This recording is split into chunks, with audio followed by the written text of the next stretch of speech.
Today we're starting here, Limo Talks with Bukuru. Special guest tonight. Tell us a little bit more about your history. I'm based out of Lowell, Massachusetts. My name's Bukuru. I can't even say I'm first generation. I'm just the first of me, you know. Came to the United States in 2010. Since then, I've built a lot for myself and I got a lot going on. Started from scratch, ground zero. We going all the way up. We gonna build as far as we can build. My slogan is face the world. Every day I wake up, put my best foot forward and face the world. Yo, I appreciate you a lot choosing us, do your transportation, choosing Limo app. It's been a minute now that I've been driving Bukuru. Nice guy. He introduced me to a lot of nice people too, always showing a lot of respect to the company. Appreciate that a lot, man. I appreciate you accepting the invitation to come here today. And yeah, let's get it going, you know? Let's go, man. What's one thing about growing up in the hood people will never understand? The victim mindset. You feel me? Like we grow up in poverty. You grow up just seeing what you see, and what you see is not normal. And that's something that's not talked about enough. The shit that we see in the hood is not normal, but it's normalized. So we grow up with the victimized mindset. Oh, like this is how I was brought up. My life sucks. This is all I know. So you're making decisions off of what you only see and know. Over time, your environment takes a toll on you, and eventually you really become all you know, and you rob yourself of the opportunity to grow and evolve as an individual. Unlike other kids that are born in other communities where they're presented with more opportunities and they're able to see their communities flourish instead of being broken down. You're seeing robberies, people get shot. You're seeing a whole different side of the world. It's that's like true. You know, putting it into other words, it's like a plant that's grown in a safe environment. You're gonna grow and flourish. And another plant that's growing in a dirty pile where it's like you don't get no sunlight, you barely get any water, you're bound to die. Facts. While the other plant flourishes and grows. That's all we see, you know, growing up in the hood. Just see a bunch of bad things happening around, and after a while, that's just normal for you. So even when you go to another environment, you start to see like some different shit, and you'll be like, this shit crazy. I'm not used to this. At least I feel like that. I've been to like most expensive places. I grew up in the hood, you know, in Brazil. Made it good on my career. Then I moved to a nice place, you know, with mansions and all that. I always felt out of place, you know what I mean? I was not used to that shit. Even living that reality, I was not used to that shit at all. It's the same thing now. I just moved out of Lowell and I went to Boston, nice place. And I just feel so out of place. It's not something that I'm used to, you know what I mean? It's hard to get accustomed to such lifestyles when you were brought up the way you were brought up. It starts at an early age, bro. Like if we're exposed to this lifestyle at an early age, we wouldn't feel like, oh, why do I not feel like I fit in? Why everyone else looks comfortable, but you're not comfortable because you know you're not used to that. You feel like an outcast. You feel like, you know, how am I going against the norm? But that's what you were living wasn't normal. Yeah. How you're living now, that's how everyone should be living. I feel like that's how we all truly deserve to live. No, you don't need to prove nothing to nobody. Just you know, you just need to prove the best for yourself, you know, and keep growing, keep improving, but just for yourself. A lot of people like us that come from the hood, they be always trying to impress people outside. Be impressing themselves, you know, and getting better from themselves and the family, the community. So that's a major factor why a lot of people are incarcerated and die or face life or years in prison. You're so caught up in impressing the outside world when you know you're not even fascinated about the way your lifestyle. You're not even moved by the way you live. You're just living because this is what you think is cool and you think is normal, but it's not normal to wake up every day and have a gun on your hip and watch your shoulder for the rest of your life. That's not normal. We shouldn't normalize that, and it's not spoken about enough. But all about decisions. One wrong decision can cost you a life, like it costs to, you know, a bunch of our friends, family that it's not with us anymore, that they locked up or whatever, you know, they already gone for some reason. I really hope that the community see that and we start to, you know, evolving. Evolving. We're here to That's evolve. the word. Man, you can say you're a product of your environment, but it gets to a point. Like, yo, you growing up in the hood and you go on your timeline, you see someone else living better than you, and that you might have the same amount of money as them because you getting your money in the streets, they getting their money how they get their money, and not to compare at the same time. It's the way you live though, the lifestyle. You both got the money, but live two complete different lives. That's true. It's on you to like, okay, well, he has freedom. I don't. I have to watch my back. I can't even breathe wrong, make the wrong move, go to the wrong store, and I might get caught. How do I get away from this? I have the money. The choice is yours. You got the money. Yo, these motherfuckers be having the money but still doing dumbass decisions. You're risking your freedom every Monday through Friday. Saturday, Sunday comes. You're going to the club and you're blowing that same money you just risk your freedom for. Take that shit and I'm not saying, I don't condone selling drugs. I don't condone killing your community. But if you're risking your freedom and making all that money in the hood, why not make profit out of it and actually build some wealth? Yeah, get as far as where you can get from the streets. Use that money smart, you know, invest, try to build some business, try to get clean, you know, try to get legit. Do whatever you need to do in order to get to like a goal. But if you're doing that shit without a goal, what's the point? Literally, you know, just risking your life, your freedom, you know what I mean? So where we live in, all this shit is this normalized, it's corny. And when was the moment you realized you might actually not make it out? You were like, shit, this is the end of the line. I ain't gonna lie, there was a point where I literally had to pull myself back up. By the grace of God, I had like-minded individuals that, you know, wished the best for me and wanted the best for me. And what saved me is having the ability to ask questions and, you know, not feel dumb or feel wrong, like, oh, if I ask this question, it might be corny or whatever. But literally that question was a do or die. It was like, yo, do I throw my whole life away and be in the streets or continue to do what I gotta do and put my pride aside? Because 9 times out of 10, majority of the people, hey, I'm gonna call you right back. I'm gonna call you right back. I'm on stream. You said what? Alright, I'm gonna text you. Hey, that's what's up. Don't mind that, chat. We're a few decisions away from throwing my whole life away, because, you know, life was life, and, you know, the streets were welcoming me with open arms. And I had to check myself, because, you know, a lot of politics and stuff that were going back in the inner city that didn't have nothing to do with me, but at the same time had everything to do with me, because, you know, it's people messing with your family. You don't want nobody messing with your family. But at the same time, there's so many other ways you can react. It's not always you don't always gotta resolve with violence. And, you know, I was at a state where I was very vulnerable, and I was just sick and tired of people messing with my family to the point where I'm like, you know what? Yo, I'm ready to throw my life away from my family. I don't blow this shit up. You feel me? Yeah, I'm like, yo, fuck all this. Like, yo, I don't play about my respect. I don't play about my family. And people keep testing me. So I was like, yo, I'm about to really throw my life and put my life on the line for my family. Fuck it. But before I made that decision, I made a few phone calls to people I care. You know, I care about their judgment.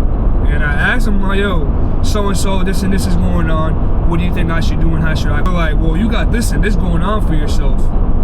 And your best bet is just moving your family out the way or protecting your siblings in so many other ways instead of you just throwing your life away. Because if something happens to you, you get locked up, or something happens to you and you die, who's going to be there to protect them? And at the time, all I got is my siblings. I don't got no dad, no uncles I can lean on. So she, they both, the people I hit up, all made valid points. Like, yo, there's nobody else to look over your family besides you. Now, if you throw your life away, who's gonna be there for them? And that's really what grounded me back to, you know, reality. I'm like, okay, this shit isn't about right now. This is about 40 years from now. What are we gonna be talking about? Well, Bukuru died because he wanted to put his pride in the way and die for his family. So besides that, I flipped the narrative and I changed it to, instead of me dying for my family, I'm here to live for my family. But at that one very state right there, I was very vulnerable and I was willing to throw my life away. And if it wasn't for me reaching out and asking those very important questions to the people that I care about and I care about me, and them giving me the right response, not telling me what I wanted to hear, they tell me what I needed to hear. I took that and applied it to myself, and by the grace of God, I'm standing here today, and my life literally took a 180 turn. I can't stress this enough. You surround yourself with real ones. Yeah. Because if you have some fake friends, you know, they could just gas him up, you know, and go, oh, go do that shit, you know, don't be a pussy. Yeah. Go do your thing, you know what I mean? And then what?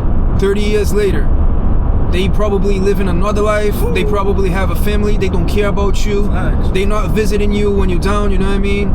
They don't care. They don't care. They're not even sending you a letter. Facts. So you surround yourself with your family that want to see you succeeding, you know? There's a lot of fake people outside that you think that's your friend, you know what I mean? And it's not. They are not, man. They just want to see you down. And it's crazy you say that too, because like growing up in the hood, you know, we grew up watching gangster movies. You watching gangster cartoons, you watching everything that's pushed against us. It's like we're literally being programmed from a kid. But the one thing we don't really have in this generation, I don't know if back in the day you really had a real OG that could call the shot off, all that.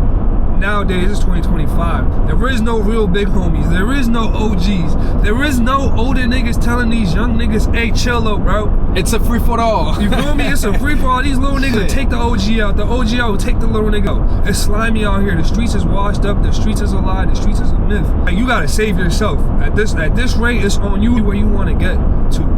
Protect that people that love you. Make some money. Stay up the way and take care of the people that love you. This shit is a lie. It looks cool when you got all the money. It looks cool when you're free. You die, niggas gonna hit up your mom the first month, first 3 months, maybe a year after that, it's quiet. You get locked up, you get 25 to life. Niggas gonna forget about you. Life goes on. You dying for people that don't even really care about you. You dying for a street that you don't even own. You dying for a fucking color. Yo, save yourself, bro. This shit is rigged. This shit is a lie. We're all programmed to believe this shit is cool. It's even hard for you to, when you realize there's no one by your side, it's crazy. In Brazil, I was at my peak, you know, hyped. I was doing my concerts, I was doing all my stuff. Yeah. And out of nowhere, I had a trouble with the record label. And that ended up in a lawsuit, which I couldn't do nothing. I would release music, I couldn't do concerts, I couldn't do nothing. And I just saw myself into a position that I had no money, I had no one to call. You know, I had my closest friends that I hit them up and I was like, oh, this is happening, you know, my situation is like this. And in other words, they just said, you know, fuck it, you know, just do you. I don't care about it. I mean, they didn't say that, you know, but I could feel that. I thought I was surrounded by people that really loved me and they were always showing love. You know, I had my crib always full of bitches, always full of friends, you know what I mean? And out of nowhere, like when that shit went down, everybody disappeared. You know who went by my side? The only ones who stayed by my side? My mother and my father. That's it, bro. That's it. Real. This like all this is not talked about enough, man. Yeah. And like shout out to you, you know, creating a platform where you can shed light on so many different stories, so many different backgrounds. And this might be a start, but man, you got a long way ahead of you. But this is important because like situation happened to my family. Man, I was a frontline dude. If I say I got you, I got you. That means I'm gonna die with you. I'm gonna get locked up with you, and it was that. And at an early age, I could see that people wasn't standing on the morals I was standing on. If I say when I see this person, I'm gonna do this and that. When I seen them, I did this and that. Other people would talk shit about other people, and I'll just see them all buddy the next time they seen them. And that's when I had to detach myself and separate myself. I'm like, wait, y'all don't bleed how I bleed. I'm a man of my word. Now, if I really continue to live my word on the pace that I'm on, I'm gonna end up dead or in jail. Facts. Now, I can't say, oh, I would've got a lot. No, until it happens, you can't say that. But with the way I was living, I know that was the only route I was gonna go. Cause to today, if you know me and you know the people I grew up around, majority of them are incarcerated with the life decisions that they made. Some of them are not even here. They look at me like, yo, bro, all the people that you used to be into it with, be around, are all in jail. I'm getting jail calls left and right. I'm not perfect, and people look at me every day. They don't even know my story. They just know me from the chapter and page that let me on. But, you know, and that's a blessing, because, like, I don't look like what I've been through. I don't look like what I'm going through. I carry myself well, and I carry myself like whatever tomorrow brings. My whole life, well, not my whole life, because, you know, when you're a kid, but once I got older, and you know, I used to go by nicknames, Static BK. You feel me? Like you know, you grow up, you get these nicknames, you know, and to a point where you got to be mindful what you call yourself, because you know, words have power. I'm calling myself Static BK as soon as I walk in a room. I'm at a party or something, a motherfucker going, oh, what's your name? And I'm like, Static BK. Immediately they're gonna want to start problems with me just because of my nickname. Static BK. My name has pressure, Static. Like, oh, they're gonna want to test me. So therefore, like, I outgrew that shit, but I had forgotten who I was. I became my nickname. Now you try to test my name and test my character, I'm gonna show you what my name's about. I'm gonna show you what I'm about. What's up? Yeah, my name's Static BK. You feel me? So my ego was very fragile, and you know, I was very vulnerable, but I wasn't aware of who I was. I'm not my nickname. My mom didn't name me my nickname. My name's Bukuru. So for a long period of time, I kind of forgot who I was, and I became my nickname. You become what the world tells you exactly who to be, and the world was telling me to be a street nigga. The world was telling me to be hey, if someone steps on your shoes, fuck them up. If someone looks at you wrong, fuck them up. Just mad at the world until I caught myself. I'm like, wait, hold up. Yo, I got this shit. This is all a lie. And I started tracing back my steps, and I remember who I was, and that's when I started wearing my name again, Bukuru. And my name isn't just one name, it's Bukuru and Butoi. My twin brother's not here, but I live for the both of us, so it's bigger than me. This shit is you gotta find your purpose, man. I found my purpose within my name, and I remember who the fuck I was and the name that I was given and blessed with. And talking about your name, let's talk a little bit more about your roots. It seems like you came from a family of immigrants, right? Or are you an immigrant yourself? I'm an immigrant myself. And I got my paperwork now, but I see, that's what's up, that's what's up. Here working hard, our parents worked hard too, you know what I mean? Talk a little bit more about your roots, you know, how old did you came to America? How was it? How was that change? Did you feel a lot when you came to America, like the whole difference between your original country, which is? Rwanda. Rwanda, and how old were you? I was 9 years old. I see, and how was that change for you? To me, yeah, it was a major change. It was a major shift, you know, you leaving from what you know to, you know, the unknown. But since I was a kid, one thing I can say about myself, I was always optimistic. You know, you only know me from the page you meet me on, and it's, you know, and I remember growing up, we lived in mud houses. I have a beautiful story, and you know, every time I look back, I'm just grateful because God's a great author. But first generation, I can't even say first generation. I'm just the first of my generation to come to the United States. From living in mud houses to living in an inner city where, you know, you're exposed to gang violence, all this other shit, is a blessing in disguise. Because, you know, coming from where I come from, all we ever needed was an opportunity. And, you know, from mud houses to a roof over your head, you got light, to your mom dealing with eviction notice. Like, you know, you leave one chapter just to go into another. It don't mean it's all fairy tales, fucking rainbows and butterflies. And that's what I thought America was. I remember envisioning it being rainbows and butterflies and gold roads, but nah. But to say the least, you know, coming to America was a huge change, and it took a minute for me to really comprehend, because I'm still a kid. You don't fully become conscious until you're like 17, 18. Now you're aware, like, oh, if I do something in this world, that's it. There's repercussions to it. But before that, I was really just a kid, and I was just taking whatever the world was giving me, and, you know, just living. But until I became conscious and aware of, like, oh shit, there's, you know, repercussions to the shit I do. After that, all I knew was, you know, my mom didn't sacrifice all this to bring a shit for me to just be an average person. This is, people would give up everything to be in my shoes. I don't have it all, but I know where I come from, and I know they'll give anything and everything to be in the position that I'm in. So I don't take it lightly. That's why you'll see me modeling, you'll see me doing community work, you'll see me doing everything. It don't even matter, as long as it's positive and it's impacting the world. I'm gonna take advantage of it, because there's people literally dying to be in my position. I can't take it lightly, and I'm very fortunate to be one of those kids that made it out from Africa to come to America. And not for nothing, when you see those poor kids on Instagram, on TV, when you see them, I hope you see me. Like, that's one thing y'all gotta understand. I hope you see me, because I was once that kid. I was blessed with the opportunity. Now, if I'm here trying to change the world and make it a better place, I can only imagine who they're gonna be. I'm Bukuru. There's only one Bukuru, and I'm gonna be the biggest Bukuru. And I want to shift the culture in the right direction. Now, there's another kid in the village, and eventually I want to double back and give him that opportunity. Win Bukuru, man, win Bukuru. And I can tell you, like, your mama, she's so proud of you. I can tell by her eyes, you know what I mean? And she was brave. She was very brave to come to America like that, you know? Because it's not easy for people don't understand. Because a lot of people, they were born and raised here in the United States. They don't understand, like, the vision of an immigrant, of coming here without knowing the language, you know what I mean? Probably without knowing nobody, just with a backpack or some shit like that. People don't understand how difficult it is for you to start from scratch, you know? Even me, I was born here, but I spent most of my life in Brazil. Coming back, it was the hardest move ever in my life, because I had no English. I had to learn English again. I had to learn Spanish, because I was dealing most of the time with Hispanic people. Shout out to my Dominicans, you know what I mean? So, like, it's different. I mean, and even for me, it was easier because again, I was a citizen, you know, so I didn't have to deal with paperwork, nothing like that. But people don't understand how hard it is, you know, and they see that those guys, you know, working constructions, working blue collars, they be working 80, 90, 100 hours a week, and they don't understand, oh, so these people, they just get home, you know, and they be drinking and they be doing barbecues, you know, and these people never work. Bro, you don't see them working, but they are working all the time. You just catch them, you know, when they having fun, you know what I mean?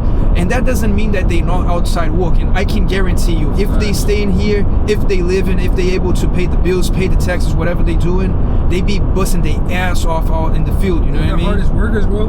Bro, these motherfuckers are not climbing roofs. They're not out. These people are not the ones climbing these roofs and cleaning the roofs. You don't name it any season, winter, summer, fall, it don't matter. Do you have like any childhood trauma that you really think that made a whole difference in your whole life and your whole personality and the Bukuru that you turned yourself in today? People don't even know. Like, I'm very quiet about my personal life, but like I feel like there's no better. There is no right time, but at the same time, like, this is me. My life is on the internet regardless. But that turning point was when my youngest brother got shot, and this is something people don't even know. That's when I literally separated myself from everyone around me. But it's important people know, because, like, you know, they look at me like I'm perfect. No, I'm not perfect. I deal with life shit just like everyone else. But I say this and say that. When my little brother got shot, it showed me, like, yo, this shit is real. And more so at the people that were involved in that situation was the eye-opening thing for me. And that's what really moved me to, like, yo, bro, this shit is real. Yeah, this shit is real. Like, yo, it's like, life could be gone just like that. And I've lost a lot of people to gun violence. I'm very fortunate to have my little brother with me today. And every day I make sure to put my best foot forward and take care of my family and keep them as far away as I can from living like that. But that situation alone right there is a main factor into why I am the way I am today too. Because, you know, it was a turning point. Do I run into the gunfire, or do I pull my family out all the way fully? And you know what? My little brother survived. And we're gonna get as far away as we can from this situation. The way I walk every day, people wouldn't even think I have problems. I don't have beef with nobody. There might be people out there that don't like me. I don't care. That has nothing to do with me, but everything to do with them. All I know is, ain't nobody putting food on my mama's table. If I don't do it, it won't get done. Ain't nobody else trying to move my mama out the hood. If I don't do it, it won't get done. I got bigger fish to fry. Y'all can have the streets. This shit is bigger than me, man. I'm trying to change our living situation. I'm trying to put my city on the map. And you know, I'm willing to die for my family. Please, I'm willing to die. Yo, don't bother I'm willing to die for my family. But most importantly, I am here to live for my family. I'm here to make the best decision for my family. And I'm the only one in a position right now to change the trajectory of my entire generation that's to come in my whole family's generation and my entire bloodline. So I don't take that lightly. In the midst of me being on my journey, I'm gonna be dealt with and met with a lot of difficult challenges that I'm gonna continuously have to overcome. And when those moments come, I gotta make sure I'm making the right decision. And I applaud myself for going about the situation how I went about it when my little brother was, you know, shot. Listen, you know, it's so inspirational, like the whole story, because people need to understand everybody got a story. Everybody got a story. Yeah, bro, you know, everybody has a sad story to say, you know, but what you did about it, did you overcome the, you know, the sad part of it? Not to cut you off, and that's the main reason why I don't care to share my journey. I know one day there's gonna be books, there's gonna be movies, but nobody cares until you win. Exactly. You feel me? Nobody cares. That's the word. Man, make sure you live out your pain, man. And make sure you win, you know. Do whatever it takes to win. That's why I say face the world. Face that shit. Feel it. Don't hold on to nothing. It's gonna pass. Feel everything. Don't hold on to nothing. Not only then, you'll be calm for whatever's to come next. I think this one turned out. Dive a little bit deeper into basketball, because I know you're involved, you know, in the basketball industry. Okay. How you got yourself into basketball industry? Like with the NBA or like way before the NBA? I mean, tell us way before the NBA, going to the NBA, you know what I mean? And it's crazy. A lot of people, I feel like, choose basketball.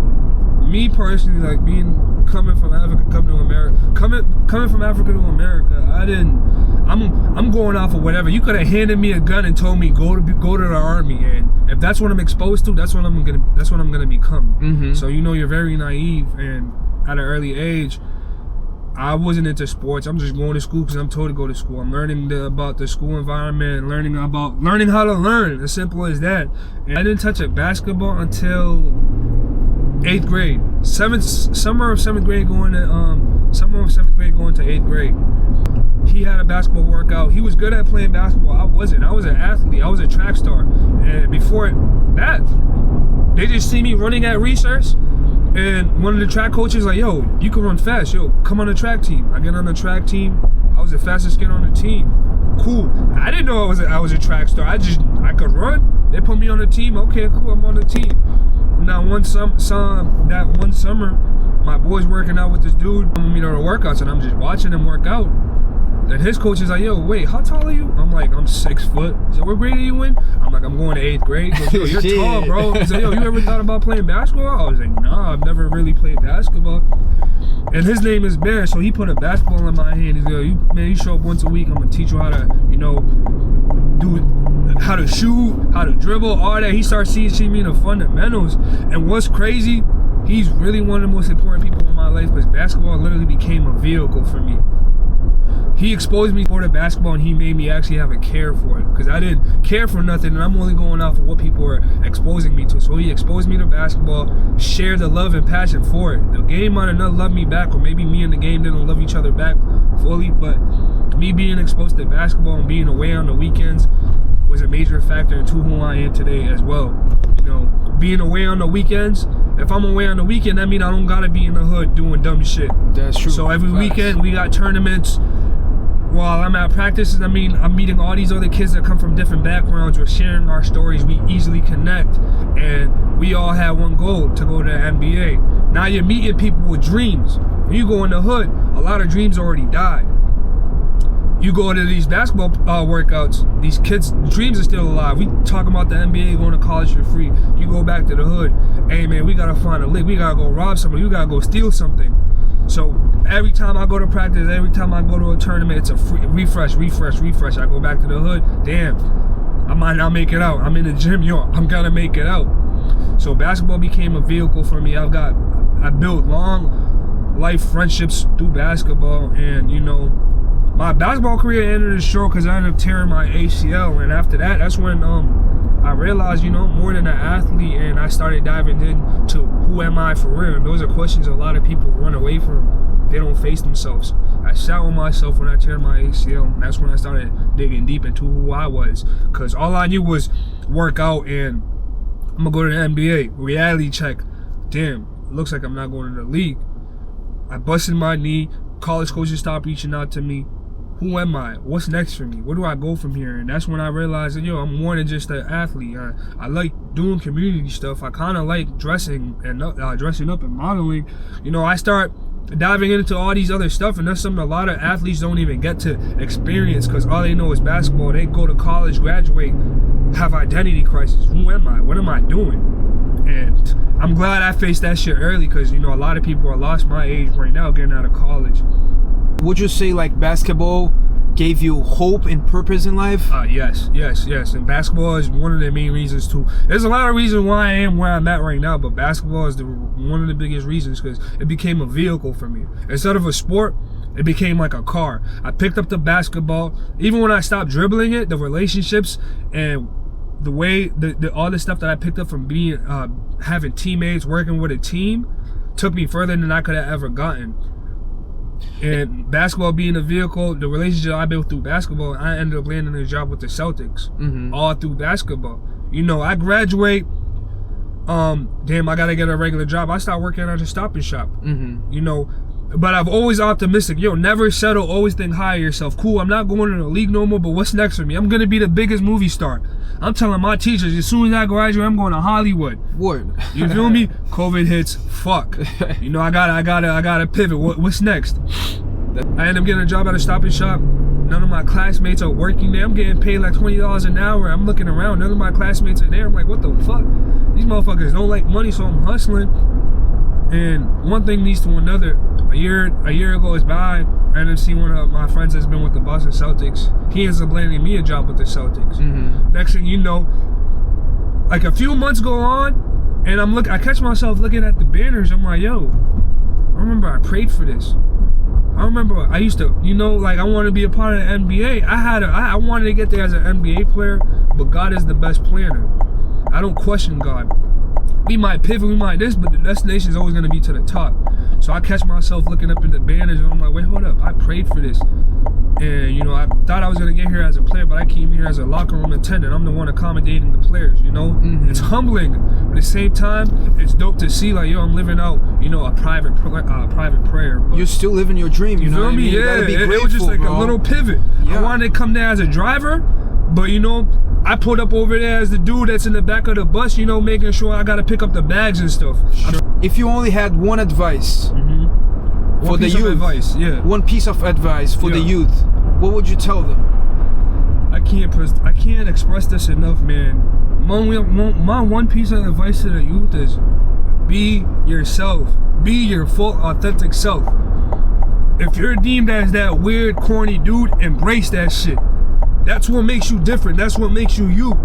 The whole world is going to try to tell you who to be, but when you know who you are, you stand fully in who you are. Be yourself. My character has gotten me more opportunities than any amount of dollar ever has. Look at me right now. Look at this, man. Fine. The only reason I'm with Kevin is because I'm myself. If I would have tried to be anybody else, I wouldn't be in this car right now with Kevin. My character got me. I'm sitting right here. Y'all see me. This is the reason why I'm here, because I was myself. So my character has got me more opportunities than any amount of dollar ever has. And when you're yourself, God is always going to bless you because you're you. If you're trying to be someone else, I'm pulling up to your doorsteps. You're not home. You're at someone else's house. How does that work? You'll never catch your blessings. You'll never receive them on time. Facts. So yeah, man, be yourself and make what you do cool. And know that if someone else is judging you for you, they're self-projecting. And, you're going to get a lot of hate for being you, but that's what comes with being you. It's easy to point out someone that's themselves in a world that's full of, copycatters and people that want to be like everybody else. You're going to easily stand out. When you do you, you're going to easily stand out in this world because everyone's trying to be like the next person. So when you do anything a little different, you're going to stand out. So yeah, be you, and that's what's going to make you be different. That's what it's going to make you stand out in this world. Facts. Yeah. And about modeling, going to the modeling topic. Yeah. When did modeling stop being a hobby and start changing your income? Man, I would say about 3 years ago now. But it started with me just, as soon as I learned how to put clothes together, I like dressing up, I like looking nice, and I'd always get clowned. And I didn't want to embrace it too, because, with being fresh, with being clean, with just being confident, and people see potential. When they see potential, that's when they try to kill it and make it like so you don't flourish. But I'll dress and people, look at him, he's trying to be a model. He thinks he's a model. They're degrading me. They're trying to, kill my confidence or whatever. But I always embraced who I was from the very beginning. But it wasn't until one of my best friend, her name is Aaliyah, she started modeling, and she's like, yo, you gotta get into modeling too. I'm like, I always wanted to, but they start talking about contracts, splits, this and that.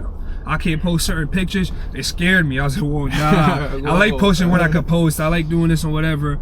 And to begin with, they talking about you have to pay them to model. Like, why do I gotta pay you? I'm the one getting dressed. I'm the one looking good. But for them to represent you, you do gotta give it a certain amount of money, depending on what level you're at in your modeling career. But my best friend, she was able to navigate and help me.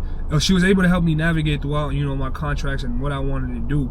I'm back to freelancing. I did sign a contract with a modeling agency. Didn't go the way I thought it would. They didn't really do no pushing for me. I do more on my own. All the majority of the modeling that you guys see me doing out there is because I'm putting myself out there. I'm putting my work out there. It's very important. You present yourself like who you want to be or who you say you are. The whole world moves off of that. So if I post modeling pictures, what is the world gonna perceive me as? Oh, he's a model. So you want to start modeling, put out some modeling pictures, put out your best pictures, make sure you got good quality.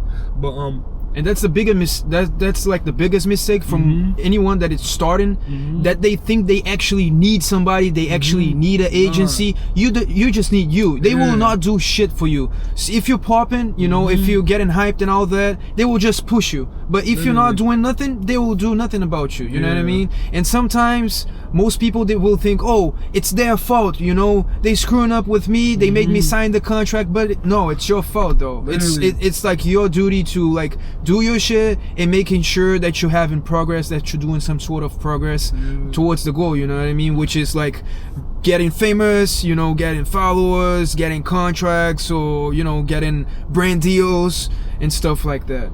Not facts, but yeah, just being confident who I was or whatever, and just putting out the pictures I wanted to put out, and, you know, along the line, reaching out to brands like, yo, I'd love to model for y'all. And it was as simple as realizing, like, wait, hold up, I'm an actual brand. When they give me their clothes to wear, I look good and I know how to pose and stuff, I gotta put a price tag to this. Now I have to build rates for myself. Like, yo, this is how much I charge for a photo shoot, and this is how much I charge if you want the rights to use the pictures you take of me. Yeah, and what's the goal, like the main goal that you have for your future? How do you see your future in 5 years from now? 5 years from now, man, I envision myself being one of the biggest models in the world, one of the biggest models, one of the biggest streamers. This is going off of what I'm doing right now. 5 years from now, one of the biggest models, one of the biggest streamers, and one of the biggest humanitarian advocates, you know, just advocating for human rights, and financially stable. You know, I won't say I'm still gonna be living in Lowell 5 years from now, but I got a good property in Lowell. My family's well taken care of. My people are well taken care of. My team is well taken care of. I'm over the hump of just barely getting by, and I'm able to take care of everyone that loves me. And I'm just traveling the world and impacting the world from city to city, community to community. That's why I see myself 5 years from now, just traveling on a global scale, whether it's in the States and out the country. I'm doing both, and I'm impacting youths and families all in one, and just giving back. Because the reason I want more, so I can give more. So 5 years from now, I'll be able to give more than I can, you know. And what's the legacy that you want to leave behind? How do you want people to see you in the future, to remember you? How do I want to be remembered? Yeah, how do you want to be remembered by people? You know, I don't care. A lot of people do things to be remembered. I could say I'm doing all this to be remembered. No, if I'm doing all this, I'm doing this to make sure my family's overly taken care of and it's overly good. My family's overly taken care of and overly good. But besides that, as far as being remembered, I don't care to be remembered. I'm doing this. If you see me move and you see the way I treat people and take care of others, I want to be remembered as a human being. Bukuru tried to be the best human being. Not even tried. Bukuru is one of the best human beings he could possibly be. I'm not perfect. I'm here to lead by example. I'm not leading nobody into a burning fire. I'm just gonna lead you. I'm gonna lead by example. When you see me, you see a human being doing his best. I'm leading by example, and I'm just trying to be the best human being I could possibly be. So if you remember me with humility. Yo, he had humility, and live with that, and just pass it on. That's it. Just remember me for my humility. That's all I want to be remembered by. That's right. What would you tell your kid version of yourself crying at night?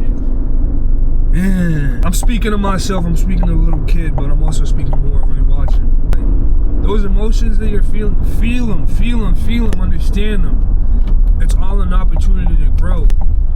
Pressure is a privilege. So allow yourself to feel it. Don't rob yourself of that feeling, man. And it's not gonna last forever. Everything is past, and feel everything. Hold on to nothing, and understand that, you know, you grow through what you go through. It's gonna pass. I hope you can, you know, continue facing the world, and, you know, take care of yourself. Do a lot of sitting with yourself and just dissecting on what you're feeling instead of keeping everything bottled in, because it's not normal. It's not normal to hold everything in. That's not the right way to go about it. Don't just thug it out. No, if you gotta cry, cry. Don't just store all that pain and anger inside you. You're gonna fuck around and explode and lose yourself. So it's important you feel and release. Don't hold on to nothing, man. And understand that whatever it is that you're feeling is gonna pass. That'll be what I'll tell myself. That's what's what's up, my bro. That's what's up. I appreciate you a lot coming here today. This is not our first time. It will not be my last. I hope to see you for years, you know what I mean? Even if it's not me driving, if it's one of my good drivers, you know, we have more than 1,000 drivers at this exact moment around the country, across the country, nationwide. Limo app is growing a lot, you know. That's the preferred, that's like what athletes choose, that what's artists choose, like influencers, streamers, we're all over the place, you know, and I'm very proud of that, and I'm very thankful for people like you that it's been always, you know, supporting since day one and shout outing. Like your story is crazy, man. I love your story. I'm pretty sure this will go viral, you know. I hope it goes viral. I hope some people get to know a little bit more of the real Bukuru. You know what I mean? Like your inner Bukuru, straight out from Africa to USA, you know, shout out to all the kids and the families that comes from Africa, that comes from all over the place to this country to work, you know, and just trying to succeed. And yeah, that's the word, man. I appreciate you a lot. Appreciate you, brother, man. Yes, shout sir. out Kevin. Yo, say what's up to the people on stream. That's what's up, guys. Yo, man, best driver in the city of Boston, man. He got about 150 drivers in Boston, Mass. All over the world. He going global, man. Yes, sir. Limo, what is it? Limo Booking, right? Yes, sir. Limo Booking, man. Tap in at Limo Booking. Best limo drivers in the place. We have Escalades, Maybachs, we have everything, bulletproof car security, and that's what's up. Shout out my guy Kevin, man. Yes, sir.